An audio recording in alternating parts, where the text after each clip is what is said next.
Nasubukan mo na ba 'to sa malagkit? Try muna kasi napakadali lang gawin tapos ₱71 lang ang puhunan, o 'di ba? Ayan, una maglagay tayo ng 1 cup ng glutinous rice flour sa isang timplahan, lalagyan, basta gano'n. Oo, lalagyan. Ulit-ulit. Ayan, tapos 1 cup ng all-purpose flour. O kaya kung anong klase ng harinang meron ka diyan, pwede basta harina. Oo, wala namang kaso dun.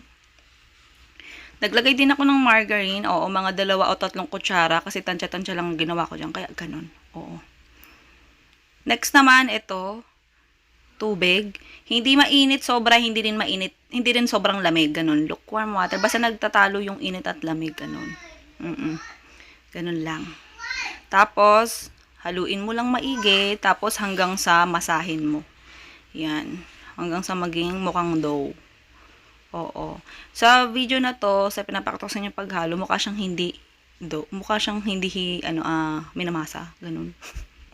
Kasi ang liit ng lalagyan eh. Pero okay lang yan, kaya rin na yan. Oo, para tipid din sa hugasan. Para pag hinugasan mo, maliit lang din. Oo. Ganun talaga yun eh. Tipid sa hugasan. Alam mo, titipid ka na sa hugasan, pero yung tambak, nagiging tambak pa rin yung hugasan mo. No? Shoutout sa mga palaging busy dyan na wala ng oras maghugas ng pinggan palagi. Next nyan, mag-scoop na tayo ng 2 kutsara ng, ayan, glutinous dough. Mga 2 kutsara, ha? Kasi, yun na yun. Yun yung pinakatansya natin dito na sukat na pare-parehas. Pero kung gusto mo para sigurado ka na pare-parehas talaga ang sukat, timbangin mo, gawin ka timbakan. Kiluhin mo, ganun. Tapos ganyan na pagdikitin mo yung dalawang in-scoop natin na kutsara ng glutinous dough. Tapos i-flat mo lang.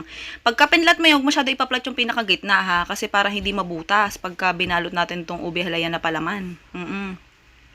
Yung palaman na to na ginamit ko, digarapon lang to. Kaya sobra tamis eh. Oo. Tapos hindi siya ubing-ubi yung lasa. Oo. Kaya masasarap pa rin talaga yung lutong bahay na ube halaya. Oo. Pero syempre, masarap naman to. Oo. Kasi, syempre, masarap yan. Ube pa din yan eh. Oo. Yun nga lang, syempre, di ba, pagka gantong mga digarapon, artificial flavor na ganon, ganyan. Iba pa rin talaga yung lutong bahay. Ano ba?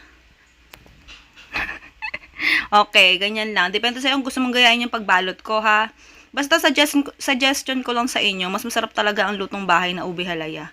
Oo, kasi sigurado mong kamoting ube yung gamit talaga. Halayang ube, ganun. Tapos balutin mo yan sa lunurin mo sa tubig.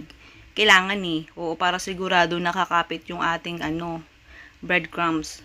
Kung gusto mo lang naman makasigurado, oo.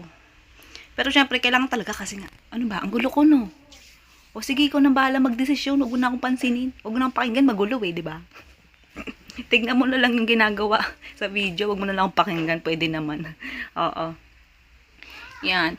Sa pagbalot niya, huwag masyadong pipigain ha, huwag masyadong ipipress. Basta press mo lang ng bahagya para medyo masiksik yung breadcrumbs dun sa dough natin. Pero huwag mong panggigigilan, okay?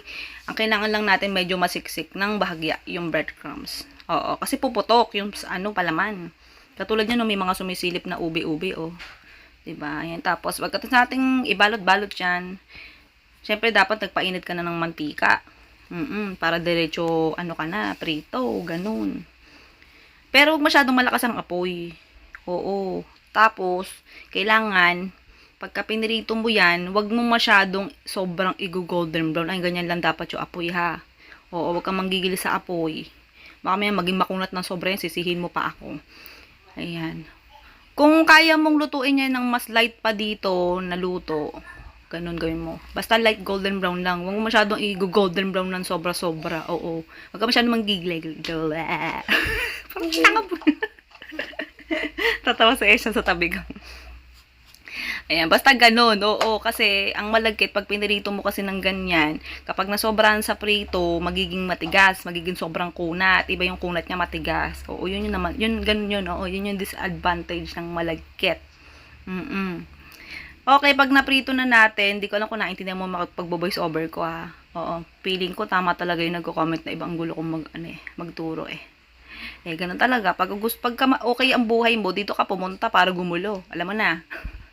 Pagka panatag ang utak mo, pag meron kang peace of mind, dito ka punta. Para gumulo utak mo, magbol-bol, mawala ang peace of mind mo. Oo. Isipin mo maigi paano kung ginawa yung mga bagay-bagay. Ganon. Yung listahan pala ng recipe at saka costing nasa dulo ng video na to, ha? Pagtapos ng tusok-tusok natin sa stick, ha? Okay, tapos hinati ko na yan sa gitna. Kita mo na. Tapos bawat isang stick merong 4 na hiwa. Ganun, ha? Okay. Tapos yung listahan ng recipe, ulitin ko ulit. Nasa dulo ng video pagkatapos ito. Oo. Nandun yung listahan. May costing yon kung magkano pwede mong kitain sa loob ng isang araw, sa loob ng isang buwan, at isang taon. May nagsabi, hindi ba nga nabibenta? May, ano na agad, may kita na agad.